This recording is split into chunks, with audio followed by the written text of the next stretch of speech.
And there's the Sunday night countdown, which means we're live once again after taking a night off for a day and an evening of fun and frivolity.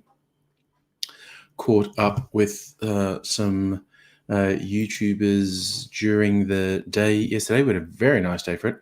Glad it wasn't today. Today was stinky hot, like 10 degrees or more hotter than yesterday. Whereas yesterday was just warm, sort of mid to high 20s. It was great. Today sucked. I was just inside all day because it was so sort of brutal. I don't know if you see, I did manage to get sunburned. I don't know if the contrast shows up. My forearm, just a little bit, not really painful. I forgot to put any sunscreen on, which was stupid. It's so long since I've been out in the sun for an extended period. I did stay out of the sun as much as possible, but not quite enough, obviously. So little burnies on the arms. Nothing too severe though. Nothing's gonna cause me particular pain. So Celtic King on Twitch tonight. Why the heck not? And Shieldsy, hello to you, sir. On this fine Sunday. I think everyone, I don't know if maybe everyone except Tasmania, certainly the East Coast and South Australia, having real heat wave shiz happening. Have they changed? Because the predictions were just all over the place. Kept changing.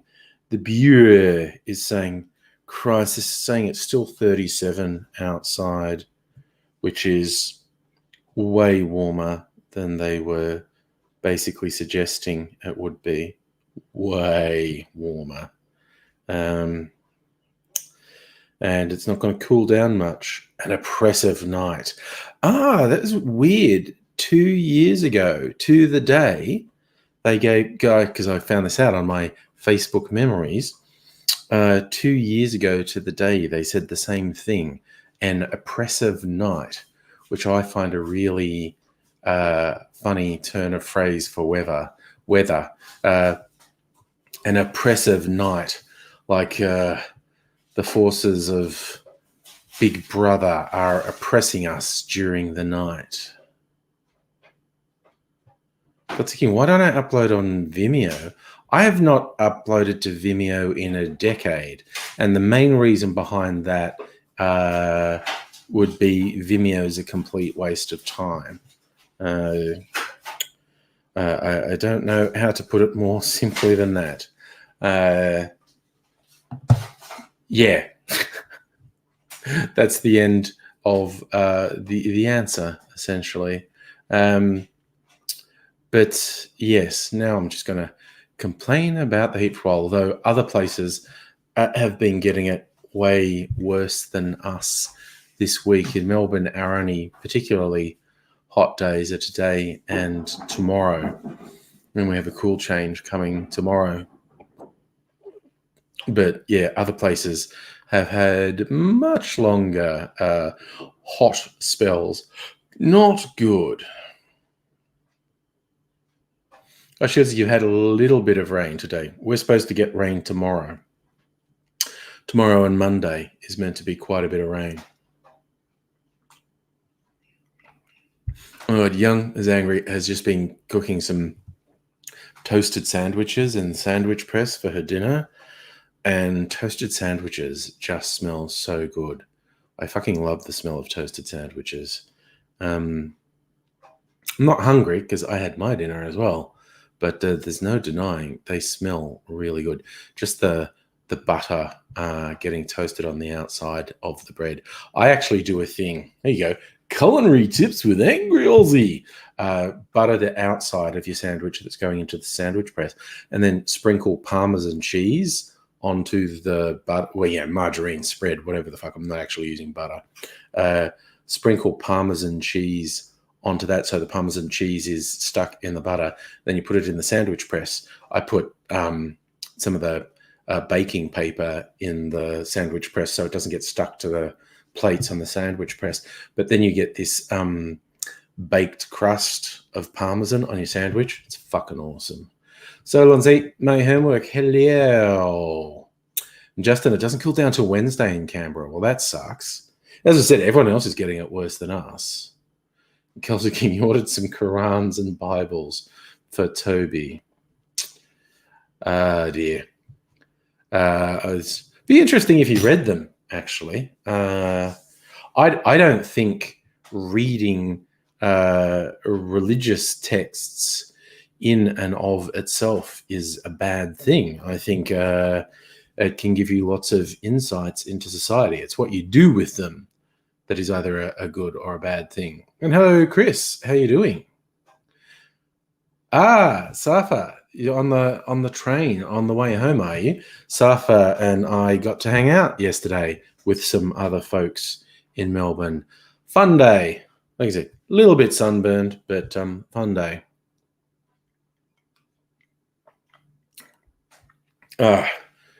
It's kind of funny to go out and be with people, because even though that's something we've actually been allowed to do for months in Melbourne, I haven't really been doing it. I've had some social interactions, but not many. And it still feels a bit funny, like hanging out with like a dozen people yesterday, having a great time, and it still feels a bit weird. Chris, you had a sunny reprieve from the rain today. I thought Portland did get cold sometimes. I'm not very well versed in American geography and weather. I thought it's up in was it the Pacific Northwest? I thought that did get pretty cold sometimes. So you went to sleep early after going to your sister's work, had to wait now to get in the club. Dang. There you go, Kelsey King. Toby does read them, the religious books. He wants to read the whole Quran and Bible, read the whole Book of Mormon. It's also it can be interesting with regards to the Quran and the Bible, which translations you read, because some of the translations are quite different. Oh, Silence, some snow in the California mountains today. Guess it's the season for it. Oh, vaccinations happening, Chris. Your mum and girlfriend are vaccinated. Might travel to get yours. Can't last much longer without working. Yes. I absolutely understand that. Justin, I side with you. Reading religious texts can be a good way to understand society. I'm actually definitely not advocating believing what's in them or trying to model your life on them, because I think that's rather fraught myself. Oh, Chris, you haven't been since the new fridge. I was only a week ago. The new fridge was a week ago, Monday last week. So yes, that's been a topic of some conversation. The huge new fridge, which is much closer to me than the old fridge was. But yes, it's pretty flash. Doing my bit to keep the economy happening and buying, well, generally we call those white goods, but this one's silver. Speaking of Silence, that has a Cylon fridge. There you go.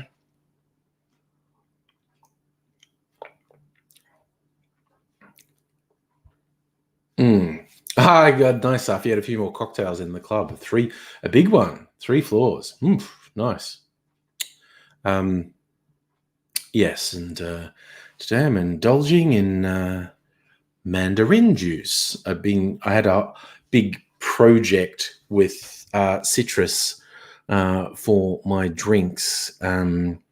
Besides juicing the various citruses, I had oranges, mandarins, lemons, and limes. Besides juicing them to make drinks, I peeled them and then made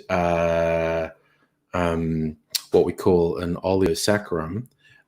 You cover the peels in sugar, and the sugar like leaches the oils out of the peel, and so you get a syrup. And then you add water to them, and then you have a sugar syrup for drinks. What I did was followed another recipe. I actually added the fruit juice to the solution rather than water, and then I'm milk clarifying that, and that's still happening in the background. There's things with very slowly filtering, and you're going to end up with this nice clear and very sherbety flavored sort of sweet and sour mix. It's like a cordial. I'll make some drinks with it. It's going to be yummy. Been quite a fucking process to do it though.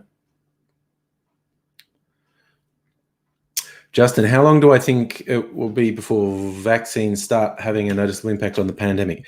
In the really fucked areas, I don't think things are going to improve until the second half of the year. Like places with very high caseloads and high death rates, the two that immediately spring to mind are the US and the UK, because they seem to be doing it real rough in both cases. I don't see things getting better till the second half of the year. I think it'll take quite a while. So for my date night, it was good. Thanks, mate. We had dinner, a couple of drinkies, and it was a really nice evening to be walking around a bit. So date night was good. So I had a very good day all up yesterday, hanging out with the YouTubers and then having a nice date night with Mrs. Angry. Was a good day all around.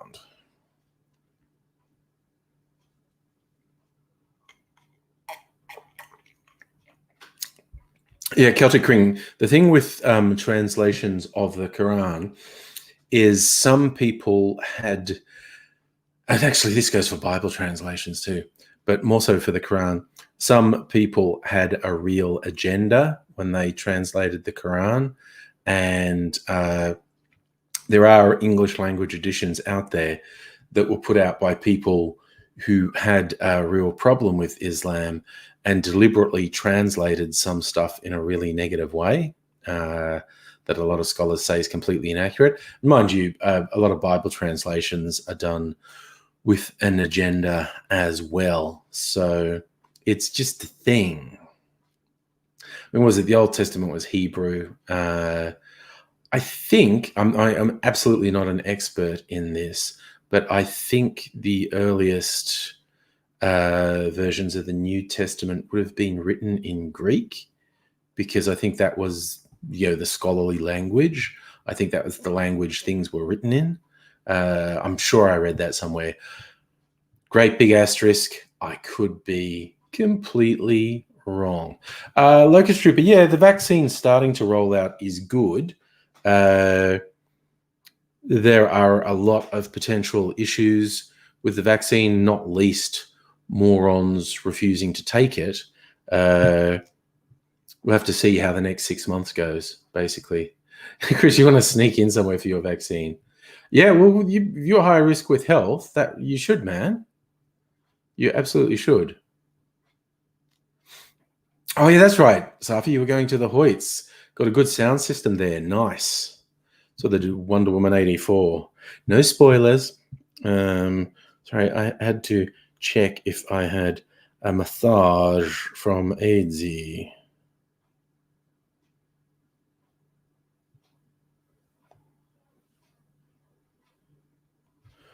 And I didn't. Chris, what's the maximum amount of goats you can be owed by? I want to start a farm. Depends what you do for your goats, I think. Oh, yeah, Celtic King. Yeah, okay, you agree. New Testament was Greek. I thought so. Oh, yeah, and AZ came out yesterday. Oh, no, I don't want to steal his thunder. There's a story. Next time AZ is able to make it on a stream, there's a story. You should hear it from him. There you go, teaser. Ooh, what's coming?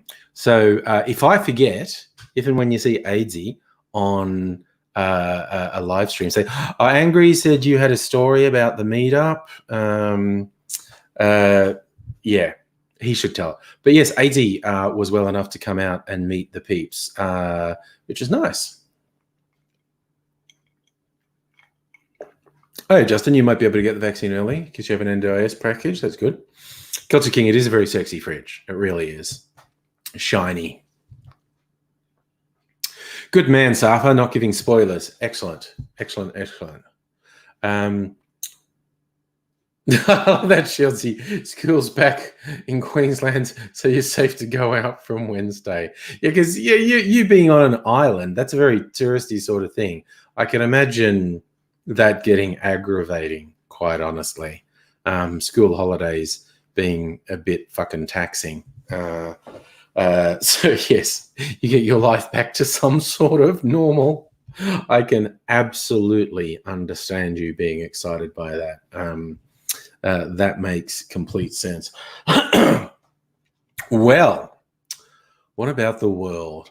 I haven't even been looking at news today.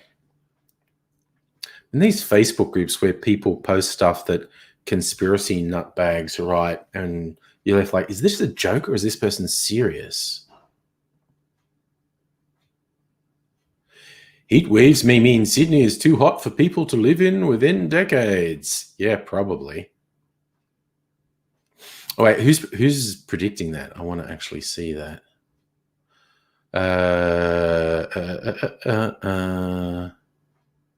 Already, heat kills more people in Australia than any other natural disaster. Okay, we crossed that threshold, did we?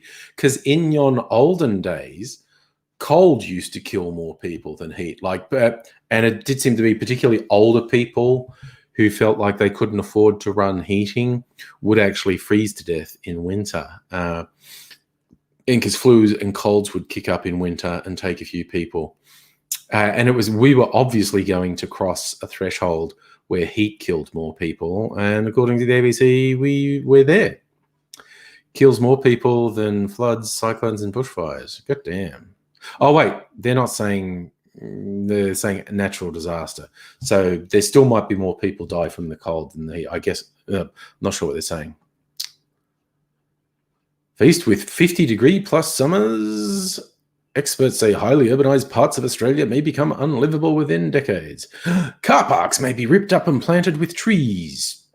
Houses retrofitted with insulation. Roads painted to reflect rather than absorb heat. Supermarkets and even that's bullshit. Supermarkets and even whole suburbs built underground to reduce cooling. That is not going to happen. Whenever people say fanciful things like that, you just start to think about just the logistical difficulties of doing that, and then the societal and psychological difficulty. And that's dumb as hell, and it's not going to happen. I mean, on a long enough timeline, it might. But talking about the next couple of decades, no, absolutely, categorically, no, not going to happen. So what are they trying to do in Western Sydney? Saying there's a floodplain, closely packed houses, heat pools on islands of black bitumen, collects on some baked concretes. Mercury gets close to 50 Celsius in summer. That's just the ambient air temperature. Radiant heat from bitumen car parks can push 80 Celsius. Surface temperature of playground equipment has been measured at 100 Celsius. Enough to give you blisters. Nice. As in not nice. Locust Trooper, we are definitely heading for Mad Max thing. That's why I fucking did the fucking rewatch of what do we call it? Mad Max Fury Road. I watched it for educational purposes.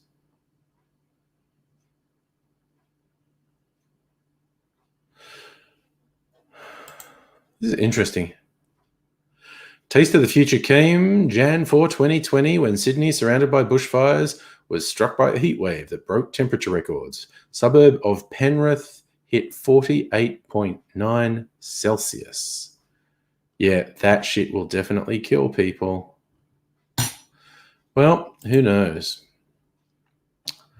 Yeah, local transmission in New South Wales for a week. That's good. Adelaide got a bushfire on 42 Celsius. God damn. Ooh, New Zealand reported a community COVID case, the first in months. Let's have a look.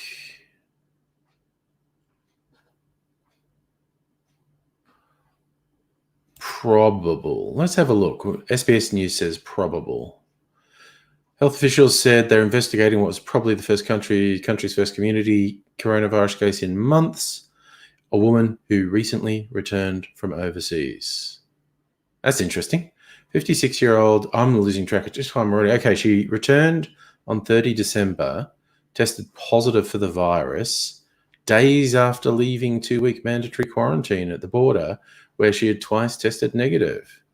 Working under the assumption this is a positive case, it's a more transmissible variant. Not known how the woman was infected or whether the infection is new. Since she tested positive several days after being released from quarantine and has been at home, the authorities are treating it as a probable community case. It's very interesting. Be very interested to see how that one plays out. Yeah, big bad ads. Tassie's going to get overpopulated. Shieldsy. Oh, that story I was reading, that was on the ABC News website.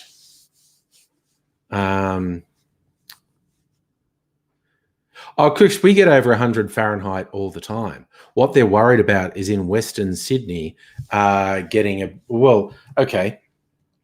Let's have a look. Got my little temperature converter here. No, I'm not doing weight. I'm doing temperature. Temperature conversion. Thank you. Celsius.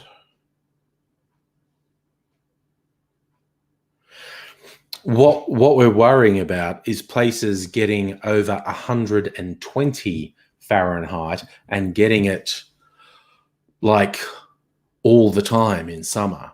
And that basically just kills people. You can't live in heat like that. It will fucking kill you. Yes, Locust Tripper. I worry immensely about people who want to come up with extreme experimental processes that they think might alleviate global warming, when the actual answer is clear, simple, and known: the reduction of carbon emissions. People come up with stupid things that might not work, that might be dangerous, that will be expensive, and there's an actual known solution.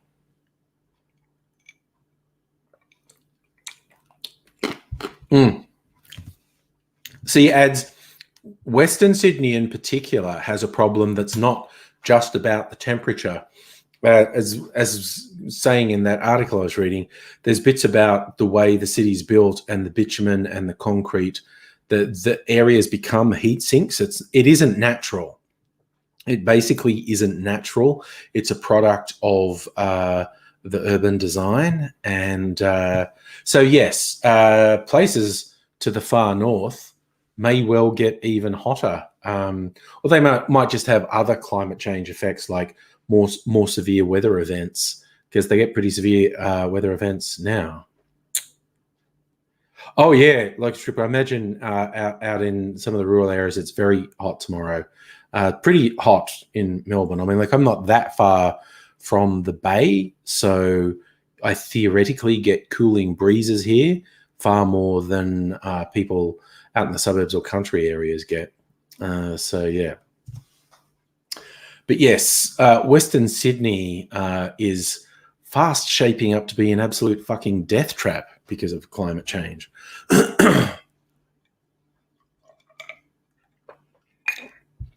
So what fun, wonderful things we see in the future.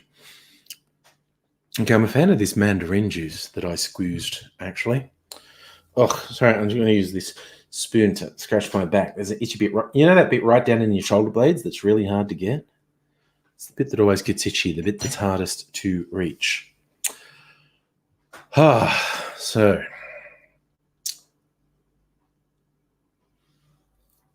she says, what's that? Pump cold water through pipes. up north pumps warm water. Local trooper, I imagine Altona will be much better than Warragul. Altona being right near the bay. So much more likely to get cooling breezes in Altona than in Warragul. So, yeah, I hope that goes well for you. Oh, it's weird. Yeah, and of course, we have to worry about all the country areas just running out of water, like ongoing droughts being super normal things, and country areas just running out of water. And of course, there's the big concern of urban areas running out of water. And, there's been very scary things from around the world of major population centers, like South Africa has had problems. India's had problems. I mean, we had scares in Sydney and Melbourne in the last decade, the water reservoirs being depleted by over 90% and it getting a bit freaky and scary. And then some long overdue rains came and alleviated it. But it's a bit scary when your major cities look like they're running out of water. So is my suburb as fancy as Camberwell? I don't know Camberwell very well, and I don't know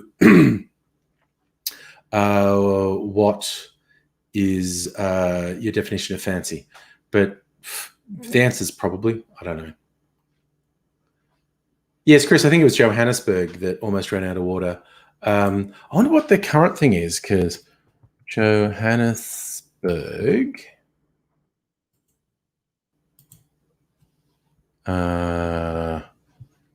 water crisis auto-completed.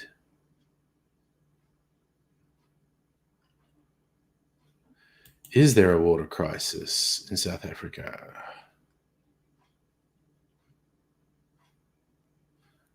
What does Wikipedia say?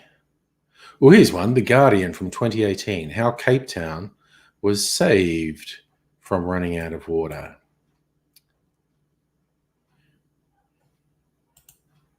So what did they do? Announced day zero, a moment when dam levels were so low they could turn off the taps in Cape Town, send people to communal water collection points. People stockpiled water and panicked, and it worked. After years of trying to convince residents to conserve, the aggressive campaign jolted people into action. Water use was and still is restricted to 50 litres per person per day. In 2016, average daily per capita use in California was 321 litres. Households that exceed the limit face hefty fines or having a meter installed in the home that shuts their water off once they go over. Cape Townians started showering, standing in buckets to catch and reuse the water, recycling washing machine water, and limiting loo flushes to once a day. I'm just going to say it. There are times you would not want to limit my loo flushes to once a day. It'd be pretty diabolical. So Cape Town's water use dropped from 600 million litres per day to 507 million litres per day. Still short of the 450 million the city should be using.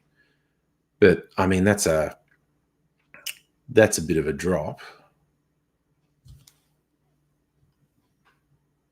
Okay, so they averted it then. Composting toilet's better than a water one. Bit stinky, though. Shieldsy, we, as in Australia, seem to be in a La Nina pattern, which means more rain than usual, which means probably, yeah, some of the reservoirs overfilling and flooding. Actually, I'm going to look, because Sydney and Melbourne had a scary time. Sydney res of... Come on, spell, buddy. There we go. Sydney reservoir levels.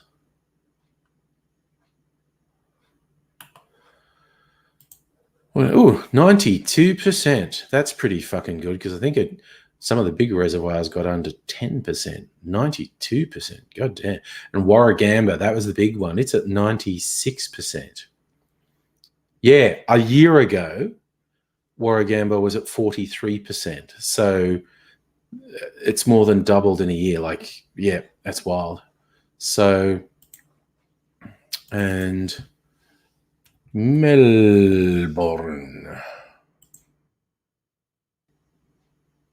Water storage levels in Melbourne.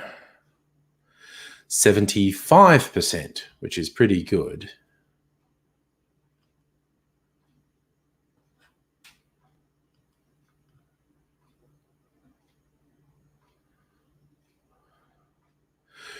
So it's our biggest dam is 73% full.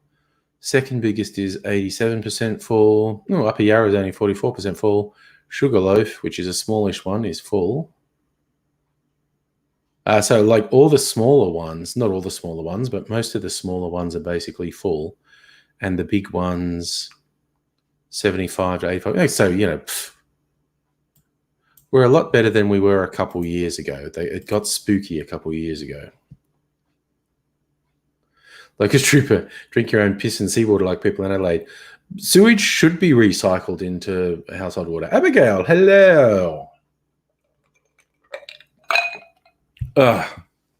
So, yes, I think it's stupid as hell in a country like Australia with such precarious water supply that people get squeamish about the idea of using recycled sewage for household water. You can't fucking tell. And besides, the dams, the big things, got fish in them, animals shit in them, it gets treated. The water gets fucking treated, for fuck's sake. Just this psychological squeamishness people have about drinking recycled sewage. Yes, that was the recent Star Trek, Abigail. The Admiral talking about their replicated food. It's made from our shit,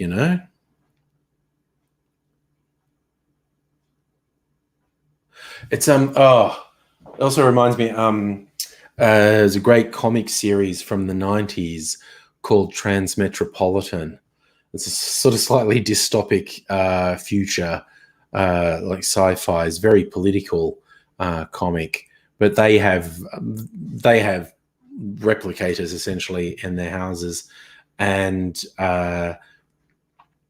the protagonist, who's a bit of a fuck up, gets told by his home's computer one time there's what they call base matter that everything's constructed from, and the house gives him a warning at one point and said, base matter supply almost exhausted, waste will be recycled if this completely runs out. So it's the house has a backup. You apparently purchase the pure base matter in whatever that is, and everything gets made out of that. And if that runs out, it just starts recycling waste. So, yeah. Chris, you never drink tap water. You have a water tank? I use water filters for the tap water. It's probably unnecessary. Does make the water taste better, I think. Filters out some of the sort of metallic tastes in the water. Shieldsy, they pump desal into the dams. Yeah. Desalination has its own problems, namely with too much salt being put back into the ocean water could cause damage to the environment. And yes, Locust Trooper, I have been to Adelaide, not many times, like probably 2 or 3 times. And each time it was like for YouTube-y things, to meet YouTube people. But yeah, Adelaide's pleasant enough. I have a few friends live there. Yeah, Abigail, absolutely. Our tap water is absolutely fine to drink. I do think the filtering makes it taste better, but there is definitely nothing wrong with Melbourne tap water.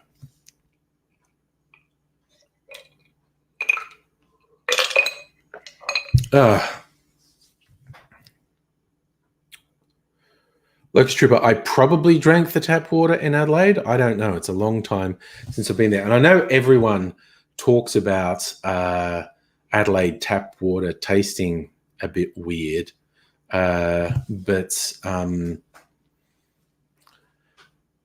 I definitely couldn't give you a considered comparison. Yeah, maybe one day I'll safari around Australia and save a bottle of water from each state, and then I'll come home and I'll do a video comparison of the tap water from each state and see what I reckon the differences are. Look over there, Mrs. Angry picked some mint and other herbs from the garden. I'm thinking, oh, I could make a drink with mint, like a mojito. Mojito is good with mint. Well, it's not a mojito if it doesn't have mint in it.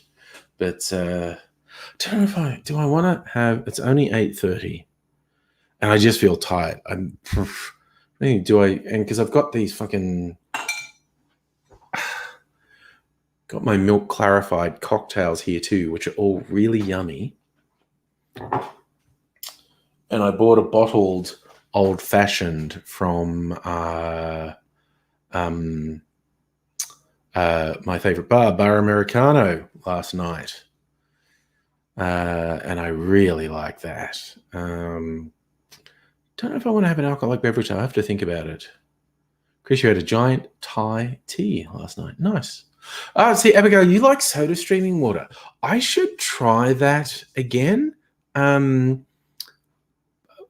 Soda water, I used to have a real bad problem with. Like, something about the bubbles made it taste. I should actually try carbonated tap water again. See if I like it.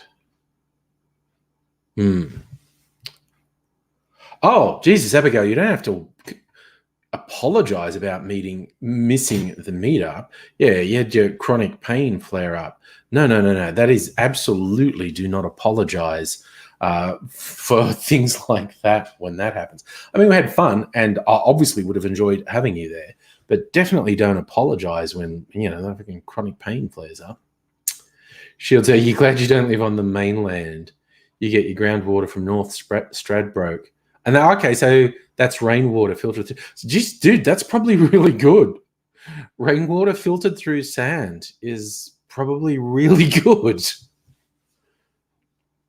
Yeah. Actually, you know what I am going to have? I got this little soda in here. I'll open the fridge. Wow. One of these Cappy sodas that I haven't tried. No, that's tonic. That's for having with gin. What's this one? This is grapefruit and rosemary. What's this one? Blood orange and sage. I think I haven't had the grapefruit and rosemary. I'm going to try this. They're like, there's no sweetener in this. It's just water with some essence of grapefruit and rosemary in it. Fridge is just the right size, Chris.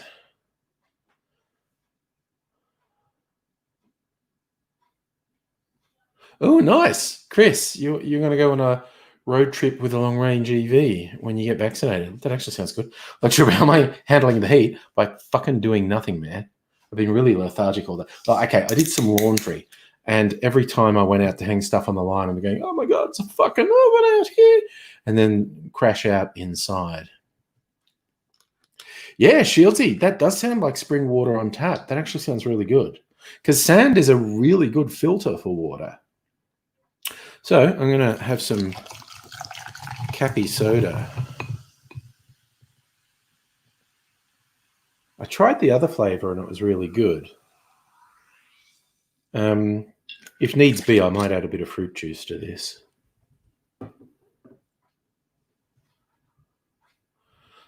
That is nice. Yeah, Chris, if you're able to charge mostly for free with the electronic vehicle, pretty good. Just crystal clear and just lightly sparkling.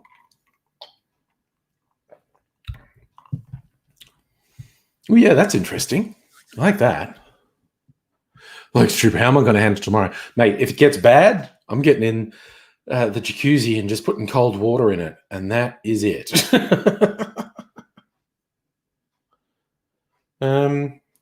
They say here, nutritional information, energy. Unsurprisingly, only 2 kilojoules per 100 grams because they didn't add any sort of sweetener at all. Forget sugar, they didn't add any of the sugar alternatives. So it's got my review of Cappy's soda, grapefruit and rosemary. So it's like,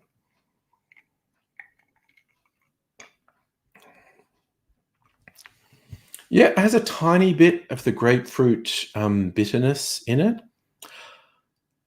Honestly, I can't really taste the rosemary. So it's just really light. It's very lightly flavored, which is nice, and just that tiny bit of bitterness that makes it interesting. Blur, hello, good evening to you. That's pretty good. Shieldsy hate drinking water on the mainland. Can taste the metal in it. That's where I think filtering works. The tap water can taste a bit metallic, and I think filtering helps with that.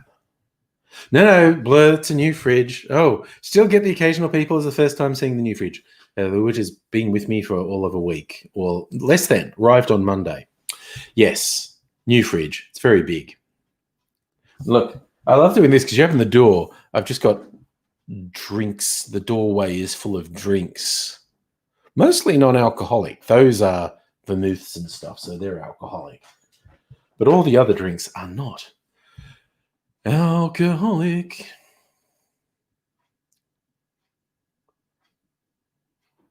Chris, the next appliance will be in my lap. I'm not sure what you're talking about there. If you mean a laptop or a sex doll. So I'm not sure what you mean there. Could be either. Who knows? Who knows? It's a mysterious world. So I can't help joking. Like, you get that weird stuff on incel forums where they'll get their revenge on these horrible women because they're going to have sex robots and then they won't need women anymore. Now, personally, I am all for if guys feel like they can't actually relate to women to using some form of sex toy. I actually think that's a good idea. But these guys saying they're going to have sex robots, just thinking, do you imagine how much you would have to clean the relevant parts on either a sex doll or a sex robot? And I do not trust these guys with hygiene. I think they will all die out. They will get a horrible infection that starts in their dick from fucking their sex doll and not cleaning it. And I think the incels will die out if they're able to have access to sex dolls or sex robots. I think they will die out because they won't clean them and they'll die from a truly horrible infection.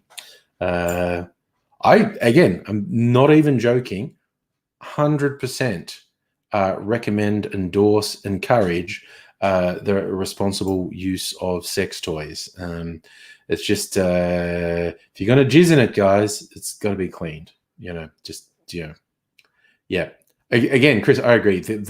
These guys are not going to do the cleaning required. Ads, you live in Logan and confirm the water tastes a bit off. Damn. Oh, Locust Trooper, New Zealand's fucking awesome. The one time I went to New Zealand, I was on the South Island, which is the cooler of the two islands. They were all actually complaining they hadn't had a summer. The weather was so mild, it was so good. And Victoria was having out of control bushfires at the time I was in New Zealand. And me and Mrs. Angry spent a couple of weeks driving around in a camper van and treated ourselves to a hotel on the last night. You got back to was it Auckland, I suppose, the day before we were leaving. And treated ourselves to a hotel for the last night, and then went on to the airport the next day. And because they had newspapers, and they had the Australian newspapers, like they had the Age and the Sydney Morning Herald in this hotel lobby. Just looking at the stories, and they were just detailing how fucked the bushfires were and how hot it was and the smoke.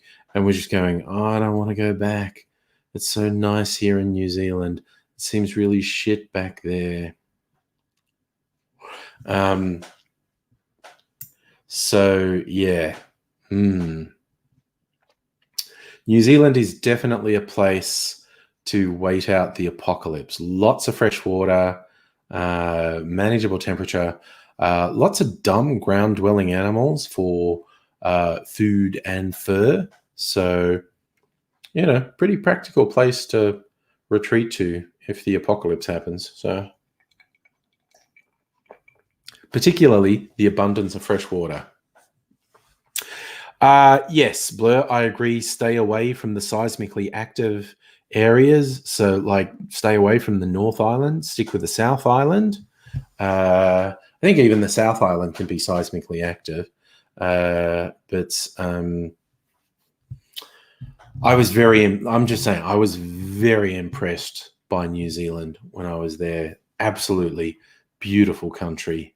And it's kind of fun when you're in areas and you go, ooh, this feels like I didn't go to any of the Lord of the Rings tourist places. In fact, I don't think they were really set up for tourists at the time I was there. Since I was there, I think they've gone really big with doing tourism stuff for the Lord of the Rings sets. But it was very funny running around camping. Various bits really felt like you're in a bit from the Lord of the Rings, very forested bit. And you go, yeah, I can just see black riders coming through here. You'll be a hobbit and hide behind a log while the black riders come through, or those big majestic mountains. Very good. So this is how bad my geography is. Is Christchurch North or South Island? Yeah, it's South Island. Okay. Yes. Okay. So New Zealand generally is seismically active. That is the downside. Gots to recognise the downside. New Zealand is seismically activist. Seismically active can be dangerous. Locust Wood, you've got news to put a smile on my face. Conor McGregor turned out bad for him. Ooh, he lost. Got his skull cracked. That's not good for him. That is not good for him. That's, you make your living getting punched in the head. That's the risk you run, that you're going to get punched in the head really fucking hard. Conor McGregor has been a bit of a tool. I'd say it to his face. Conor McGregor hasn't got the guts to come and face me, so I can say it to him. It's the only reason I've never told Conor McGregor to his face that he's a bit of a tool is because he doesn't have the guts to come and face me. And then I'll tell him. Clearly, I'm only saying that because Conor McGregor doesn't know I exist. And I very much do not wish to be punched in the head by Conor McGregor. Or really anyone. It's not my favorite thing, getting punched in the head. It's happened a few times.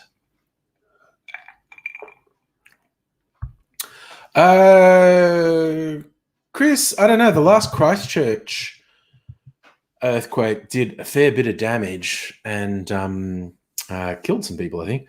Mind you, you're right about the retrofitting. They're getting better at having earthquake-resilient buildings. But yeah, when they had a city sort of wiped out in the Art Deco phase, and then the rebuilding was done. So you've got this Art Deco city because they had to rebuild the whole city when Art Deco was popular. So that's pretty cool. Yes, Super, I imagine that did shut Conor McGregor's mouth for a while. Yeah, I always worry about that. And this is it's not just the boxing and martial arts type things. It's like football and stuff where the players just smash into each other. And it's like, Jesus, that's a perilous way to earn a living. The potential downside is huge.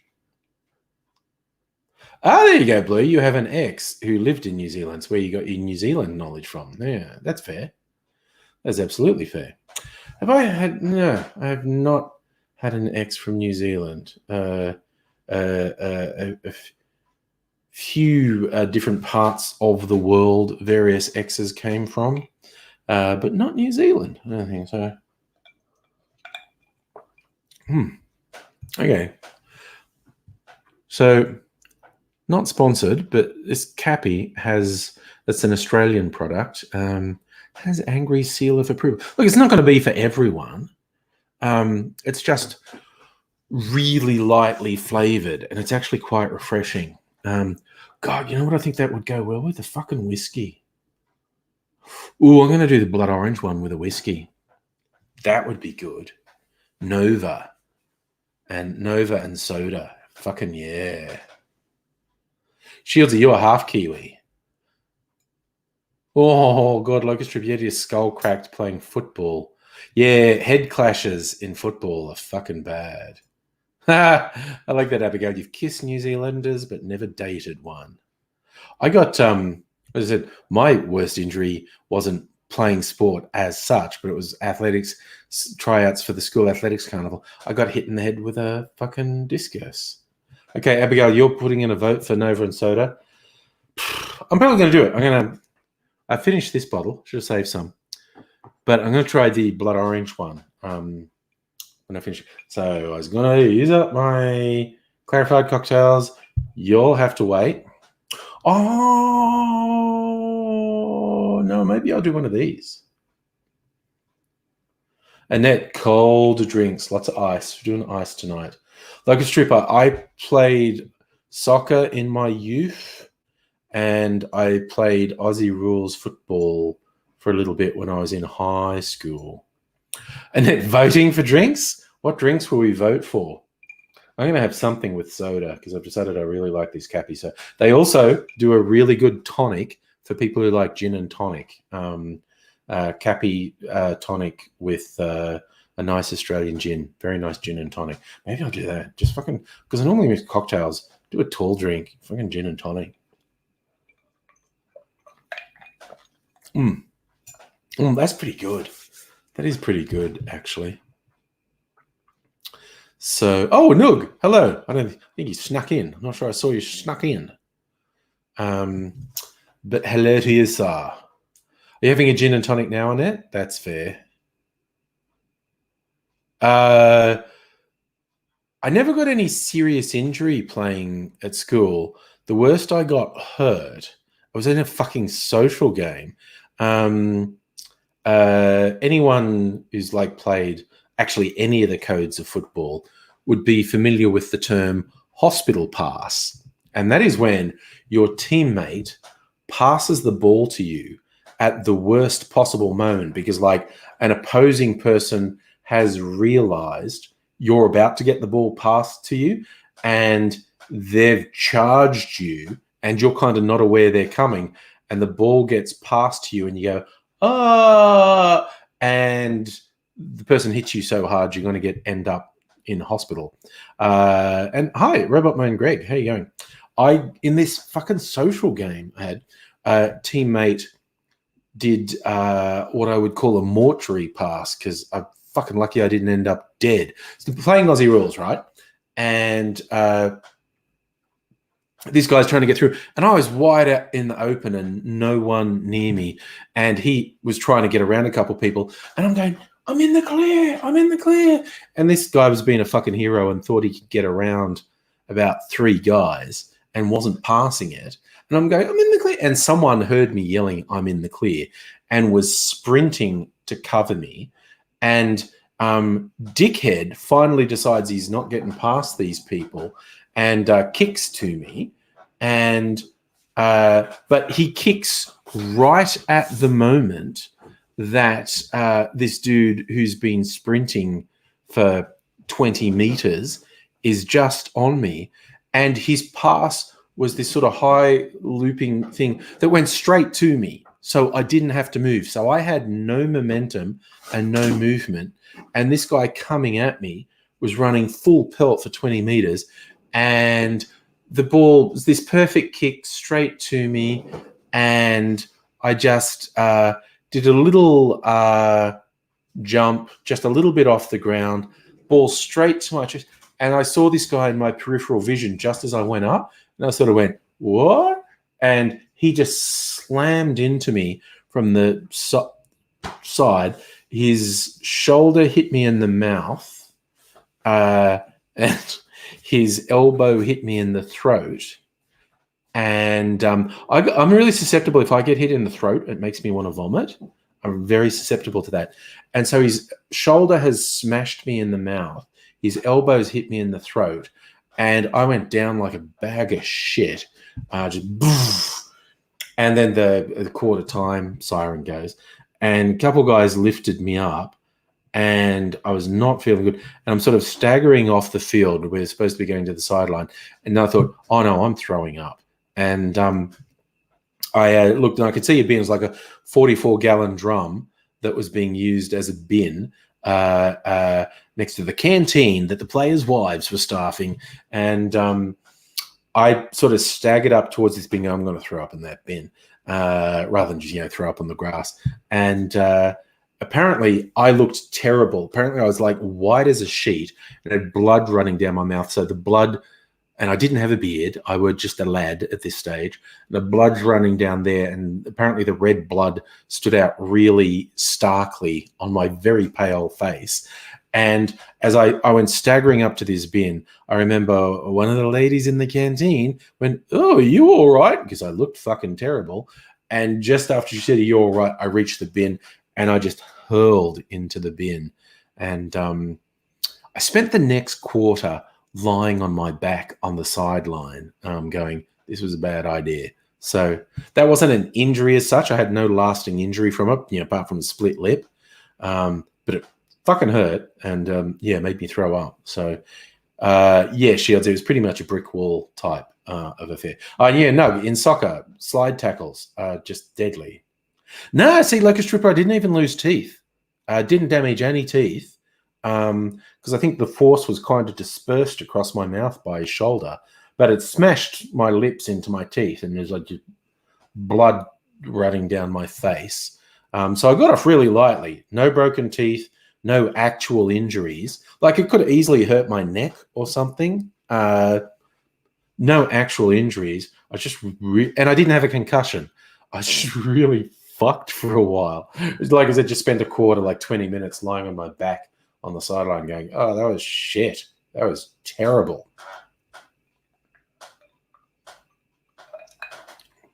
I was not pleased. Excellent work, Abigail. Blocking a soccer ball with your face. Stop them from scoring. Excellent work. I did get taken out. I had surgery on my ear when I was in high school. And my first time playing soccer after taking a couple months off because of the surgery, it's fucking psycho on the other team headbutted me right in the ear. He's like going for a header, and I was not particularly athletic, but by sheer chance, I had a better position than him. And this fucking psycho comes up from the side, and I've like jumped and headed the ball, and he's coming, and he's just on this side head, really fucking deliberate headbutt into the side of my head, and smashed into the ear that had surgery on it. And again, I went down like a bag of shit. And one of my teammates went for the sympathy. Oh, he's just had surgery on that ear. And it was such an obvious, deliberate fucking foul by this guy that we did get a free kick, which I let someone else take because I'm gonna take a minute. I'm gonna be here for a minute. Someone else take the kick. Oh wow! Oh my god! That's a classic. No, was the dude who headbutted me Zinedine Zidane? That was like, how many World Cups ago was that? That guy did that super deliberate fucking headbutt in the World Cup. That was like 3 World Cups ago. Oh my God. I remember the videos people made of that on YouTube at the time. And that was in the very early days of YouTube. So that must have been 3 World Cups ago. Oh, shit, Sealsy. Stopped a baseball with your head. Shit, that would hurt. You had a black eye. Not surprised. Locust River, I don't know, man. You're showing me a lot of sympathy there. I don't think I've been hit that hard. The discus in the head was a bit of a worry, and the occasional biff playing sports. But nah, I've never had any, like, I got that finger broken. You see the bend in the finger? Got this top bone smashed by a cricket ball. That wasn't fun.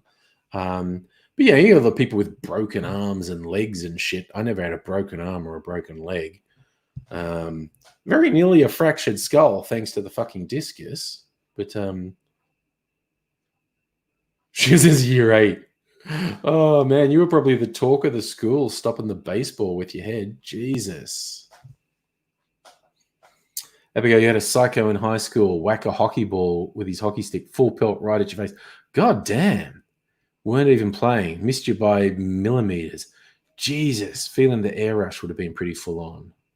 Locust River, was that the hardest I've been hit? I did boxing for a while. And once or twice, I think some people wanted me to actually start competing, and I was just doing it for fitness. I didn't want to go around. I didn't want to spend a lot of time getting punched in the head. I did it really intensely for about a year. It's probably the last time I was physically fit. I was like 17 or 18. I think it's probably a fair call to say that was the last time I was physically fit. Yeah, I think some people wanted me to compete, and I was like, nah, I like my brain too much. No, thank you. But sometimes we had sparring, practice bouts with people, and a couple of times it was with people who could hit fucking hard. And it is a very funny feeling when someone just goes pow and hits you in the head, and your legs stop working. I was like, I never lost consciousness, but a couple of times I got hit in the head so hard, my legs just stopped walking. I didn't fall over, but my legs just went to jelly, and I was like, oh shit, oh, as the weirdest feeling, like you start to realize your brain controls everything, because magically punched in the head, but my legs stopped working. Like, I didn't get punched in the legs. But that happened not often, but it happened a couple times. Someone punched me in the head hard enough that my legs just fucking went to jelly. And I was like, oh, shit. And you get the hell away from someone who's hit you that hard. Oh, but the lads thought it was hilarious. I stopped the training when the HSC, the end of school exams were on, because I needed to focus on them. And the lads who did boxing, who did not take school seriously at all, when I said, oh, no, I'm going to stop for school, and the guy I told just thought it was hilarious, and he couldn't believe it. And he's waving people over. Hey, go, listen to this. No, tell him. He's giving up boxing for school. And it's just like, okay, good on you, fellas. Whatever. So, Shieldsy, giving half the school chicken pox. You're at talking school. You're only at school for a week. You got it. See, I never got chicken pox as a kid. I got it from my kids when they were very young. They were like only a couple years old, and they got chicken pox. And I thought, I've never had chicken pox. And everyone says getting chicken pox as an adult, this really sucks. I wonder what will happen. And I got chicken pox, and I felt like the flu for a couple of days. Like, I had quite a high fever, and I was really fucked. And then that went away. And of course, the actual little lesions, they were itchy as fuck, and I hated them. But it wasn't that bad. A bit of a fever. Locust Trooper, I didn't do it long enough to get a head injury. That's the whole thing. I stopped doing it because I thought, Jesus, I don't want to get punched in the head all the time. What sort of a way is that to go through life? Getting regularly punched in the head. Because no joke, you can't do that without suffering. So yeah, I just, even though there was a bit of encouragement for me to start competing, I was like, no, thank you. I like my brain too much. So I focused on my brain from there on out. Much to the disgust of the lads from the boxing gym, the Police Boys Club, later known as what was it, the PCB, Police Citizens Boys Club, the PCBC, and these days it's the PCYC, the Police and Citizens Youth Club, as it should be. It was ridiculous to think that girls shouldn't be included in the sporting thing. Yeah. But that's where I did my boxing, the PCBC. Which sounds like a Star Wars robot, honestly, PCBC. Ah, man. Okay, Shiltsy, you got the chicken pox from your second older sister. Got it from a friend at a school holiday sleepover. God damn. Ugh. Yeah, I guess it was just going around when my kids got it. Like they might have been in daycare or something.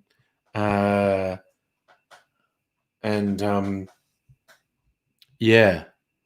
Yeah, and everyone's going, oh, chicken pox is an adult. You're going to be so fucked. And I kind of was for a couple of days, but it was only a couple of days, like 2-3 days, high fever, feeling really fucked. And then I was fine.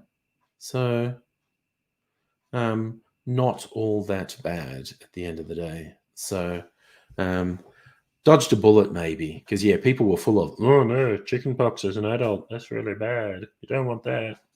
And so yeah, I had all these nightmares in my mind, and they never really came true, which was nice. Don't want any of that going.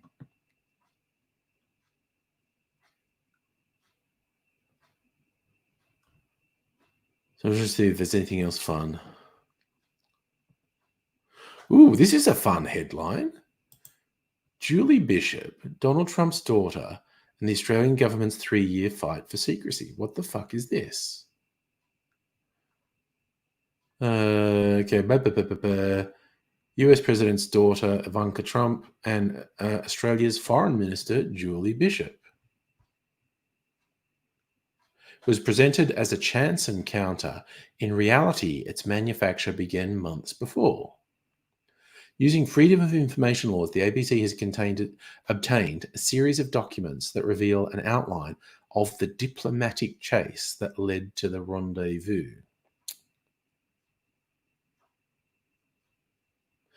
4 years after that meeting, with Donald Trump no longer in office, Australia's Foreign Affairs Department continues to fight against the public knowing more. So,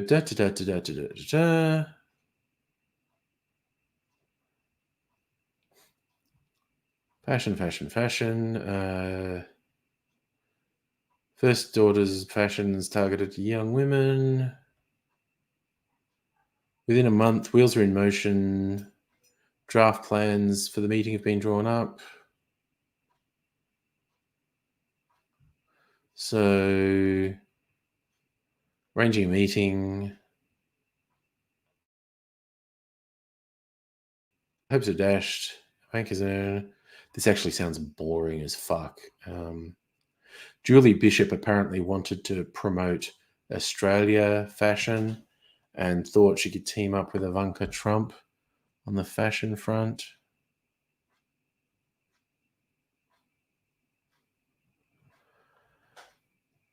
And they wanted a photo op. They met, smile for the camera, tweet about their meeting.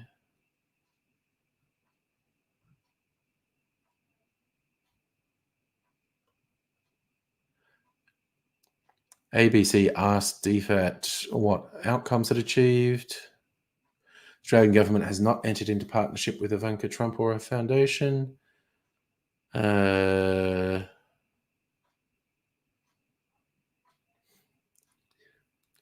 Decision maker at Foreign Affairs, Greg Wilcock, warns making public anything more could damage Australia's international relations, including those with strong ally in the United States.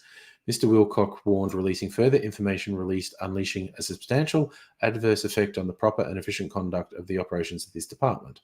It could impede Australia's ability to facilitate bilateral meetings with senior government officials in the future. The reporter is appealing that decision. What the fuck are they worried about?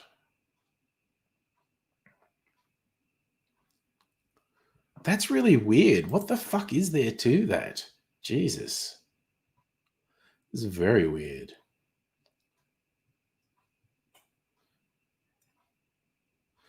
See, Locust Tripper, you do things like getting in street fights and punch-ons do catch up with you. But I don't know, man. You look like you're looking after yourself now, so that's a big plus. Jesus. Shieldsy, did you go to a really tough school? You got detention for not handing in an assignment that you didn't even get because you were off sick. That's a tough school. That is a really tough school. Jesus, they're really sticking it to you there. Oh my god, I feel I'm a little bit tired, and I think the heat's doing that. Did a bit of walking around yesterday, so my old legs are really fucked at the moment. I'm feeling different, and a little bit of sunburn, and sunburn always makes me feel a bit iffy.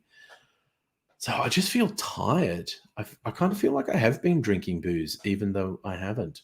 So oof. I think I'm probably going to sleep really heavily tonight. That is my suspicion. Old Angry is going to sleep like a goddamn log, which will probably upset Mrs. Angry because I'll probably snore. So I'll get poked and kicked for snoring if I do. I've got a mouth guard that I wear that's supposed to stop me snoring. I think it works. Ooh, Noog. What's you saying? Is there some development with Alex Jones getting his comeuppance? I know things were looking pretty goddamn bad for him with being sued by people that deserved to win lawsuits against him. But I haven't heard anything specific. So I'm just looking. How Victoria's year from hell battling coronavirus has changed the state. Man, no, it's a lot of people suffered, obviously, even though we've managed to keep the toll from the disease itself down. There's been the obvious damage to businesses and stuff, like a huge number of businesses have closed, which does suck. But as we've seen from around the world, you have two alternatives. When you have an outbreak, you shut shit down and control the outbreak. And there's both an economic and societal hit to that. Like, it's tough for a lot of people. But your two choices are, when there's an outbreak, you shut shit down and take that economic hit, or you don't shut shit down, the virus gets out of control and everything's fucked, and you get a worse economic hit. We've seen, and that's not conjecture, that's what we're seeing. Places that didn't control the spread of the coronavirus are suffering significantly worse economically than, say, Australia has. And even Melbourne, who had the biggest lockdown and everyone was rightly worried about it, economically is doing so much better than, like the US or areas of Europe that have really sort of shit outbreaks.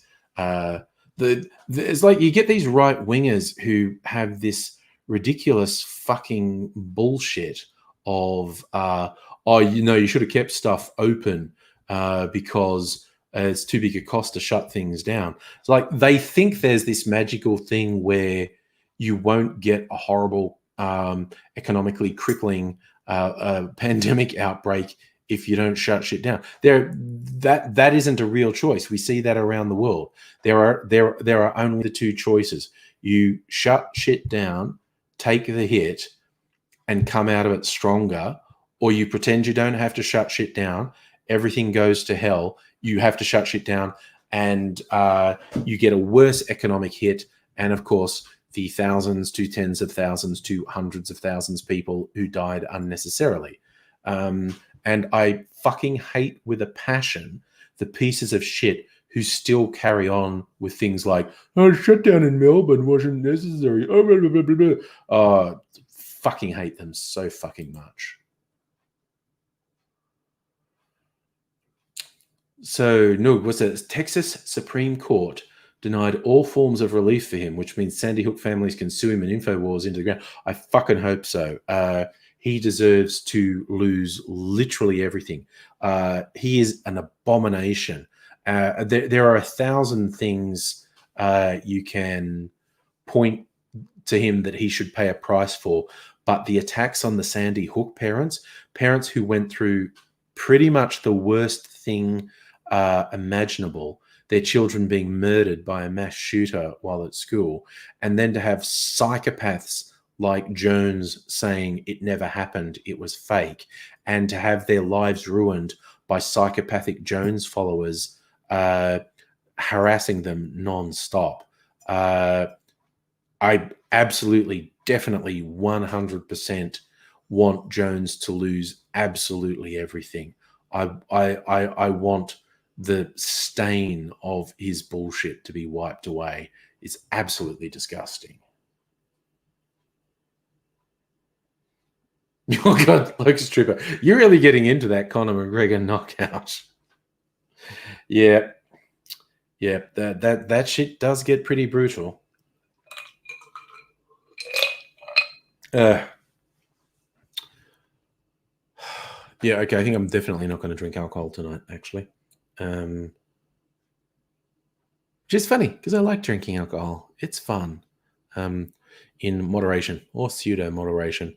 I guess particularly on some Friday nights, it would be arguable if my drinking is moderate. I'm sure medical authorities would frown upon me when I have the big party nights on Friday night. Pankaj on Facebook, I assume you were agreeing with what I said about Jones and how he deserves to be absolutely wiped out by these lawsuits. Yeah, I really want him to be sued into oblivion, because a price needs to be paid to tell someone who told such heinous lies. It's just absolutely disgusting and despicable. And just this concept that these people never had to answer for what they do. It's like these fuckwits that did their little attempted insurrection storming the DC Capitol building. They clearly believed they would not suffer any repercussions. They clearly believed that was a thing they were just allowed to do and they would not pay any price for it. And they're getting super fucking shocked that they're being arrested and that they are potentially facing really serious jail time. And it's just like, you absolute fuckwits. You got so disconnected from reality. You thought committing, like, one of the most serious crimes you can commit outside of like rape and murder, violently storming the Capitol building with, and a bunch of them had the abundantly clear intent of kidnapping and potentially killing the politicians. It's ridiculous. Like, would I do UFC if I was young? No. I think UFC is fucking stupid. It's that is a gateway to an early death and a shattered life. I think it's really fucking stupid. Pancakes, ooh, I like this. Cooking tips. You're preparing some red wine for 10 days, takes 40 days. And your place liquor is prohibited, so you are making your own red wine. Dude, legend. I've actually got a Shiraz blend a friend made, and he like has his own barrel where he comes up with a blend. It's really nice. It's really sweet. I like your creativity, Pankaj. Yes, look, that's the old saying. Fuck around and find out. Play stupid games, win stupid prizes. But yeah, could you get a starker illustration of how divorced from reality some people are than these people who committed this incredibly serious crime, who clearly believed it was not possible that they would face any repercussions for doing it. Absolutely astonishing.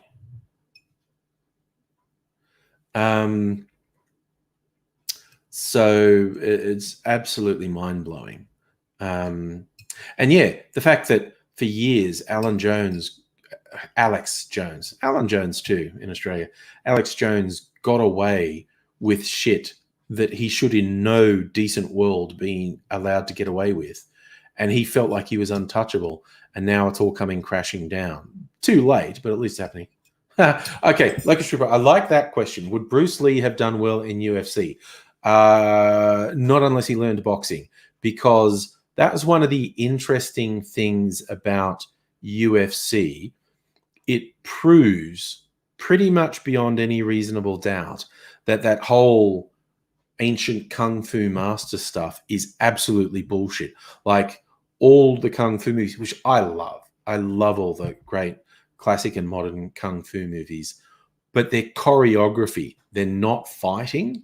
Whether it was Bruce Lee or Jet Li or anyone, Jackie Chan, any of the great martial arts movie stars, it's choreography, not fighting.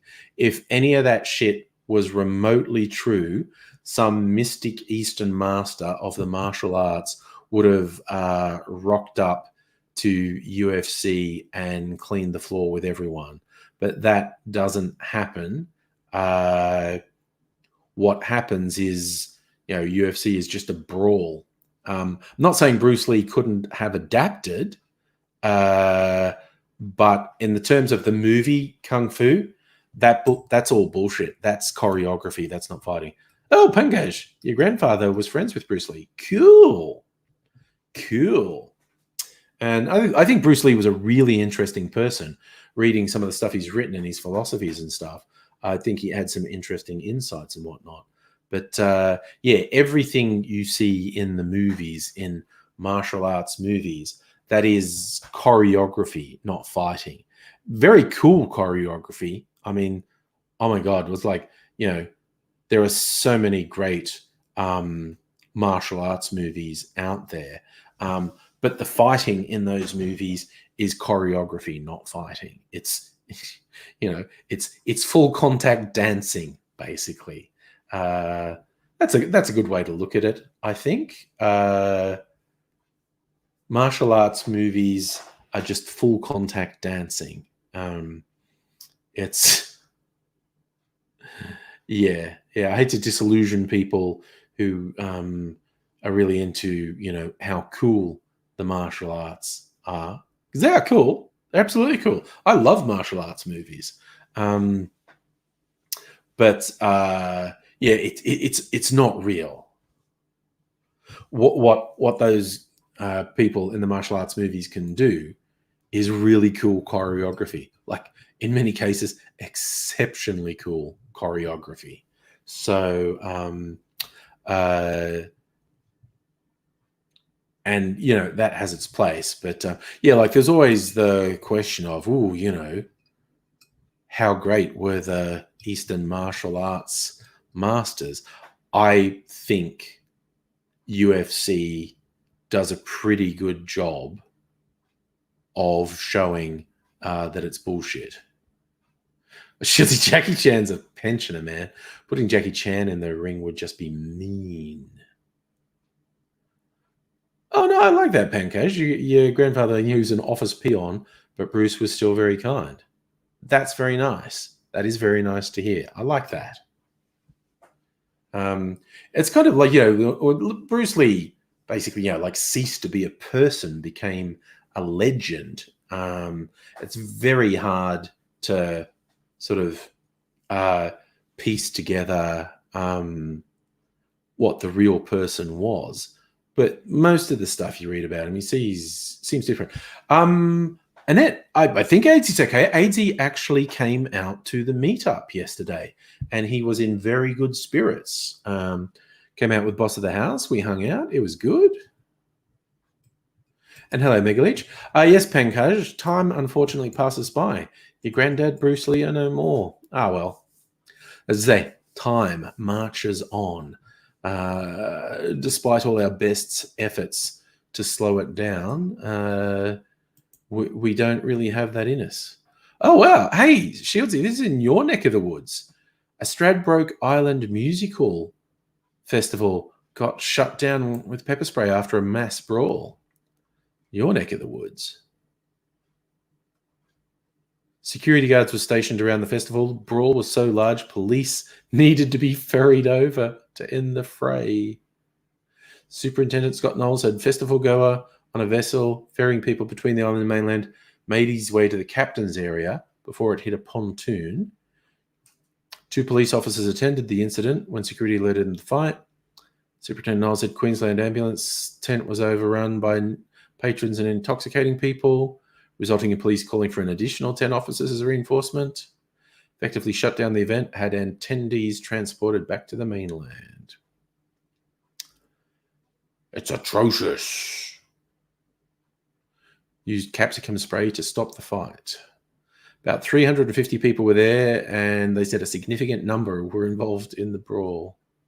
And police are investigating whether the event organisers adhered to liquor laws and COVID-safe practices. There you go.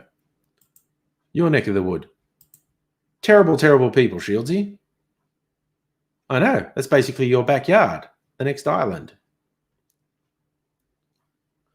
Meetup was fun, Annette. There's about a dozen people. We hung out. I got I don't know if that's even showing up. Look, if I compare the upper arm where I had a t-shirt on, you probably see the color difference. I got slightly sunburned. It's not really bothering me, but slightly. Locust Trooper, you did try a cage fight once, Renetta, very quickly. No, you need so much aerobic fitness to do. It's not just like a bodybuilder couldn't do UFC. You need strength, but you need agility and you need aerobic fitness, or you're fucked. And that's a boxing thing. A huge amount. Like when I say I did boxing training, people think, "Oh, you did punching bag." Yeah, obviously that's part of it, but a huge amount of it was aerobic fitness, like skipping and not so much jogging. But you get very good at skipping if you do boxing, and because you need that stamina for a long bout. Pancake, big question. What book am I reading now? I, to my shame, have not read a book in a very long time. Haven't even listened to audiobooks, actually. I've been listening to podcasts. I did start reading a comic that's off to a good start, an origin story for Harley Quinn, done by both the story and the art done by the same guy. Can't pronounce his name. Is Stefan Spielberg. He actually got famous. Here's a bit of trivia. This guy got famous doing an online serialized comic about a BDSM relationship called Sunstone, and that's very popular. And he also did lots. He's an extremely good artist. Although I honestly kind of think a lot of his characters look the same, but I mean he's very good. And he did a lot of jokey ones about comic book characters, and there were some particularly funny ones about Superman and Wonder Woman's sex life, because like Wonder Woman's the only woman who would be tough enough to survive sex with Superman, and there was some very funny stuff about their sex life, and basically he got noticed by DC, and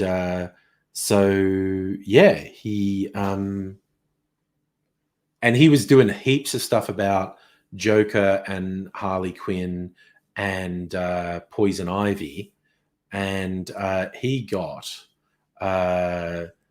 picked up by DC to work for them professionally. So there you go. Don't let anyone ever tell you putting your shit on the internet is a waste of time because if you're good at it, you never know who will see it and where it'll go. Yes, Shieldsy, I know it's not your island. It's the next island. It's basically your backyard. Yes, no, Shill behind the bastards again. Yeah, my two big ones are the Blind Boy podcast and Behind the Bastards. I'm always talking about them. Well, one I like listening to occasionally is called The Rewatchables. It's mostly guys. They do occasionally get women on as guests. And they do this deep dive into movies that they really love that they regard as being rewatchable. It's like, there's something about the movies that make them really rewatchable, and they do these really in-depth thing. They've got a whole bunch of in-jokes, special awards they give movies, but that can be quite entertaining. Like particularly if they pick a movie that you like okay, I want to listen to a couple of guys sit around and have this really in-depth conversation about this movie and why it's great and why it's rewatchable. That can be very entertaining. So, Pankaj, has Trump gone operating hills? Oh, dude. Yeah, okay. No, I am not a fan of Trump. I have spent a lot of the last 4 years railing about what an absolute abomination Trump is. Oh, yeah, the mic's in the corner here. It's my Yeti Blue. Kind of is as big as my head. But yeah, see, this is like a proper podcast. I have my microphone in shot. I can do this stereo thing, so I can do weird ASMR, and it always creeps people out when I do that, so I won't, because, I don't want to creep people out any more than is absolutely necessary anyway. I'm aware of the risk of creeping people out from time to time, but that's the thing. Yeah, I do feel slightly embarrassed about not reading more, because I used to read a lot. I feel like I haven't for maybe not for like 2 years. I don't know. That's just fucking okay. New face popping into the chat and going in hard. Outdated farm equipment. Should we pay fruit pickers a lot more money to attract more people to the industry? Fruit pickers should be paid a living wage. The fact that really quite criminal behavior has been going on in the fruit picking industry for a long, long time with a really gross exploitation is inexcusable. And if it makes stuff more expensive, it makes stuff more expensive. But that's shitty, hard work, and they should be paid a living wage to do it. Movies, man. See, I haven't even been game to go to movies because of COVID. Although I guess now, with basically zero community transmission, but God, surprises keep popping up, so I'm not sure. Might go back to the movies. Well, let's have a look. Oh, there's a couple of Australian movies that look interesting.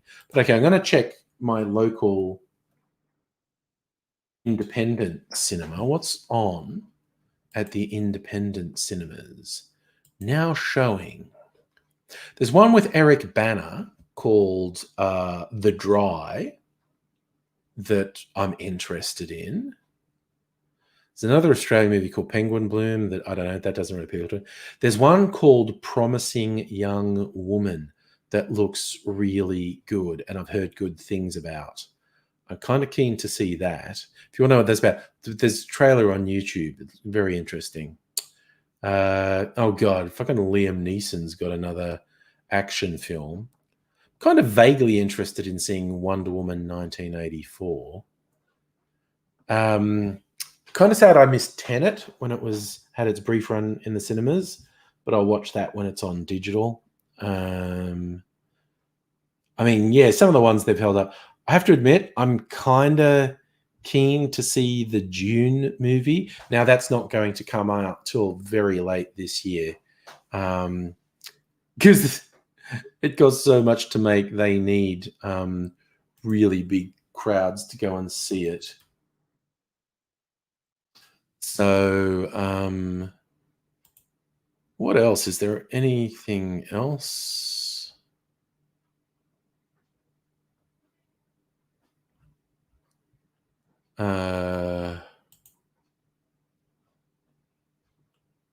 What do we got? Look at what is on at the Main Street. So that's the Dry and Penguin Bloom and Marksman, Wonder Woman.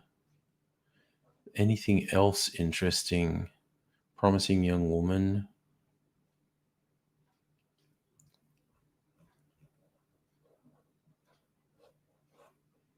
Wait, what's coming soon? That's now showing. What's coming soon? Oh God! Apparently, there's a Colin McGregor thing. Or maybe it's that fight that you were talking about. Okay, none of these coming.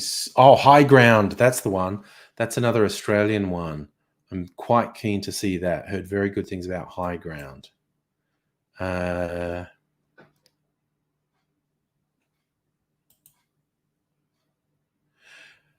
Oh, and of course the James Bond film will come out sometime this year. Keeps being delayed. There's the Kingsman prequel. Not hugely keen on that. The Black Widow Marvel film. Not that fussed on that. Probably repetition. Oh my God, that's right. The Top Gun sequel is meant to come out as Tom Cruise's Top Gun sequel that was made like 2 years ago. But yes, I am probably out of all of them, like the immediate ones, I'm kind of keen to see High Ground. Further down the line is Dune. Kind of been hooked into. Oh, that's right. No, there's a Godzilla versus King Kong trailer. Fuck knows what that's going to be like. Pancake, you want to know about me? Well, let's see. Grew up in a country town in Western New South Wales with the name of Dubbo. Then I went to uni. Then I moved to Sydney. And then I moved to Melbourne. And now I live in Melbourne. And that's a very short version of me. But yes, born in the country, used to live in Sydney, and now live in Melbourne. Oh, yeah. Like those Godzilla movies are kind of funny, kind of interesting. Like the last one, I quite liked that they made the eco-fascists the bad guys, the people who think like, you need to cull the human population because it's out of control. There are all sorts of things, and some of them are quite aggressive things we can do to help the environment and avert catastrophic climate change that don't go down the eco-fascist route of culling a large section of the population. Don't really have time for the eco-fascists. Hey, like, who the fuck knows what Google are doing? Talking about that before is like, there's no good guys in that fight. Certainly the Australian government are a pack of assholes who are just doing the bidding of Rupert Murdoch, and the media companies who are arraying themselves against Google are fucking pieces of shit. But Google does some pretty evil and predatory things as well. But yes, when I see, Scotty from marketing's team are doing something that's obviously at the behest of Rupert Murdoch, I immediately put up the barriers and go, this looks like bullshit. This looks like a very bad thing. Ooh, Larry King died after being infected with COVID. There you go. Does that make him the biggest American celebrity to die during COVID? Maybe. Yeah. Maybe. Of course, they did have politicians die, like what's his face, Herman Cain. It was just fucking hilarious. Like doing the whole sort of it's not real, we're not wearing masks at our events, and then he fucking dies. Ruh-roh. Just see if there are any other fun news stories. CD Projekt Red has already begun refunding Cyberpunk 2077 players. Jesus, that seems to be a fuck up. PewDiePie returns to YouTube with a face reveal. I think he shaved his head or something.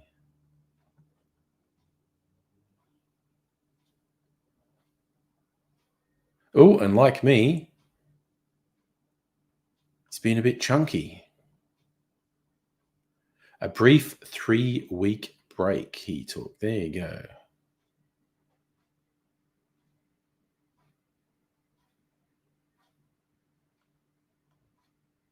So, oh, I get it. It's a joke. He'd always shown his face. Yeah, he's a fucking comedic genius. Oh, well. It is not the most flattering look he's chosen for himself. But hey, do what you do, buddy. Do what you do.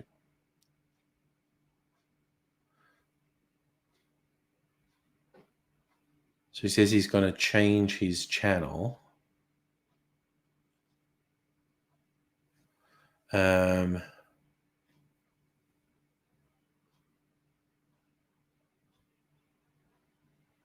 okay. They're treating him like he's a genius for coming up with a joke. Good. Excellent. Yeah, I think Betty White is being sealed in a hermetic chamber, Abigail. Everyone's worried about her. And yeah, Larry King's 87 or something.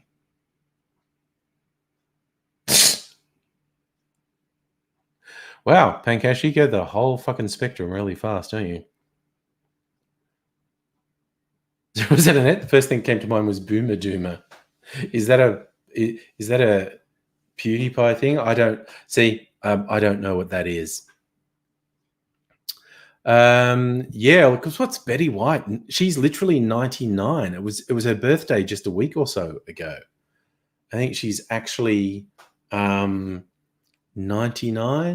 So everyone hopes Betty White reaches 100. She must be just like sealed in a bubble at the moment. Boomer Doomer is a Zoomer thing. But sorry, what's a Boomer Doomer? That's I don't understand what it's referring to. What does Boomer Doomer refer to?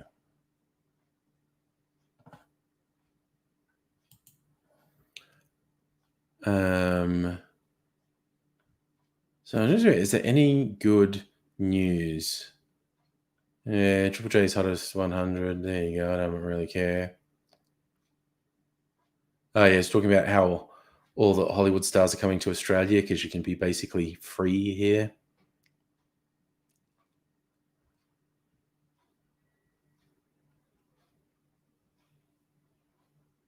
Let me see. Any good science news?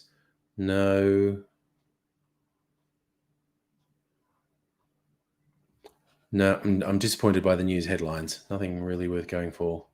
Yes, like a stripper, Scott Morrison is a complete moron. Oh, okay. Boomer Doomer is what the cool kids are calling COVID-19. Yes. Particularly older boomers really don't want to get it, as we've seen. It's pretty bad. Okay. That makes sense. Hey, Beck, how are you? Pankaj, I'm not ignoring your question. Oh, dude, fuck off. Honestly, I no longer know if you are joking or if you're actually that fucking stupid. if you're joking, it's not funny. And okay, no one on YouTube can see the ridiculous fucking shit you're saying now. If you're joking, it's not funny. I'm just going to show it to everyone. If you're joking, it's not funny. And if you're not joking, you fuck off, quite honestly.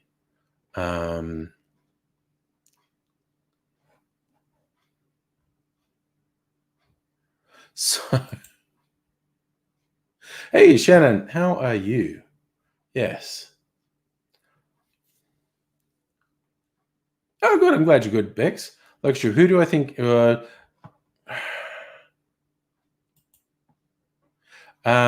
dumbest prime minister. It depends what angle you look at it from.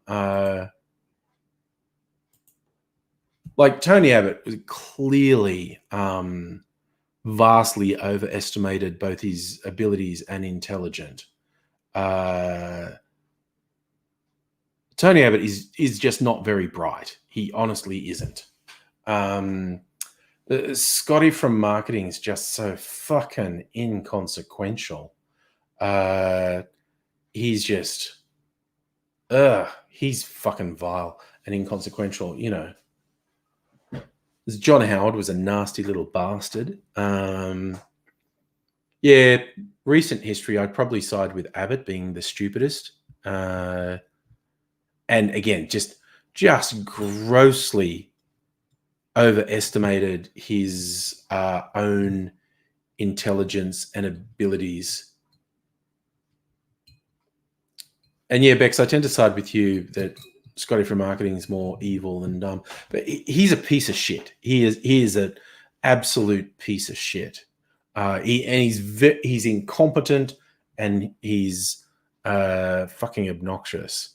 And it's scary how many members of the LNP are evangelicals now. It's actually really quite freaky, and we should be making a bigger deal of it. So, because they do not represent Australia very well at all.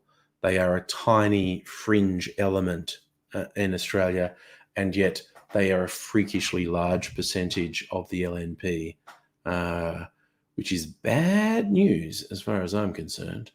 So, but this is the world we live in. And meanwhile, Labor are totally ineffectual and heading to fucking crash really badly at the next federal election. Unless Labor radically turn things around, they're going to get fucking smashed in the next federal election. And I don't see it. I see zero evidence of any capability within Labor to turn things around, to actually inspire people. And the LNP are a fucking disaster, and they're just getting away with it. True. Yeah, Shannon, we are very warm, like high 30s, 40 today and tomorrow.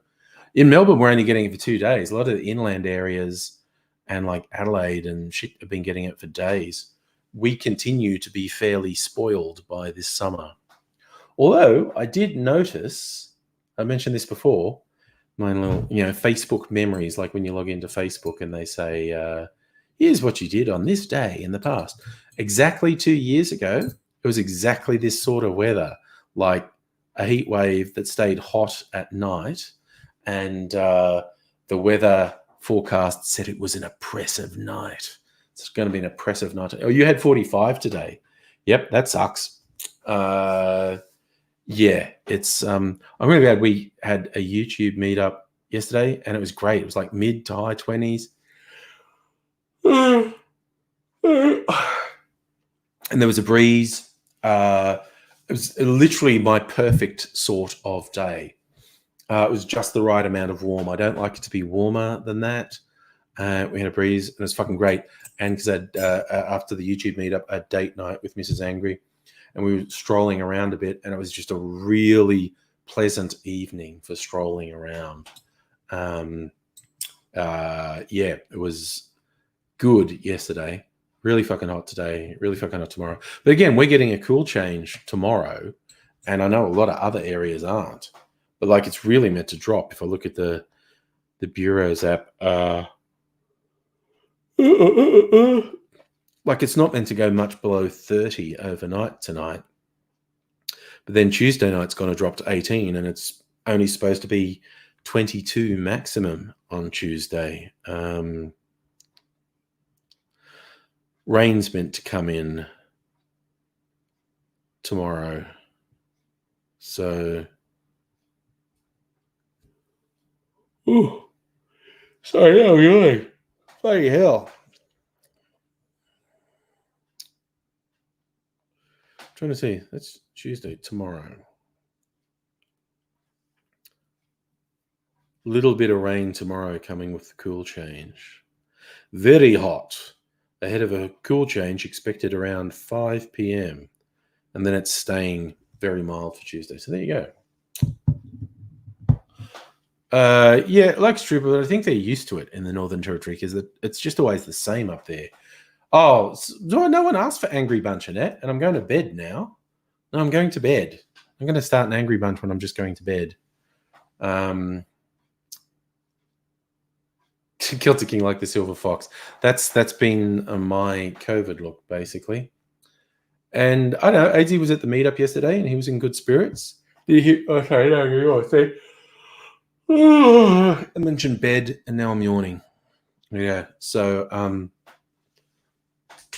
I'm going to go to bed because I'm getting tired. Well, see, people got to speak up sooner for an Angry Bunch. I'm going to bed now. So I want to thank all you fine people for joining me. I can just feel non-stop yawns coming on. Let's go do it again. Here we go. That's just going to keep happening. So I'm going to go to bed. I think the weekend is catching up with me. I had a big day yesterday, a little bit sunburned, and now I'm feeling tired. So I'm going to go to bed and crash and go to work tomorrow. Working from home, obviously. I know some of my team are taking tomorrow off to have a 4-day weekend. I thought, oh, no, I'll probably survive it. Be back on Tuesday, I guess. My cancer scan was good. I get some final test results on February 2nd, but they stuck the probes up me, and I'm all good. And the fridge is singing the song of its people really loudly. So I think that's a sign to go. Thanks, everyone, for coming along. I will catch you later.